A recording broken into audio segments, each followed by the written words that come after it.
ሕይወት በፈተና የተሞላች ናት። ተስፋ የሚያስቆርጡ ብዙ ምክንያቶች በየቀኑ ይገጥሙሃል። ተስፋ ከቆረጥክና ተስፋ ለሚያስቆርጡህ ጉዳዮች እጅ ከሰጠህ እነዛ ተስፋ የሚያስቆርጡ ነገሮች ይቀብሩሃል። ነገር ግን እምቢ ካልክ ያሰብክበት ቦታ መድረስ አይቀርም። አንድ ጊዜ አንድ አህያ የነበረችው ሰው አህያው ጉድጓድ ውስጥ ትገባበታለች።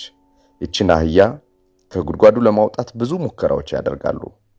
በሚገርም ሁኔታ አህያዋን ከጉድጓዱ ማውጣት አልተቻለም። በመጨረሻም አህያዋን ከጉድጓዱ ማውጣት ባለመቻላቸው በተስፋ መቁረጣቸው አህያዋን ባለችበት እንድትቀበር ይፈልጋሉ። በዚህ ጊዜ አህያዋን ለመቅበር አፈር መመለስ ይጀምራሉ። ይመልሱባት የነበረው አፈር በሚገርማችሁ ሁኔታ ሊቀብራት ሳይሆን ለመውጣቷ ምክንያት ሆነላት።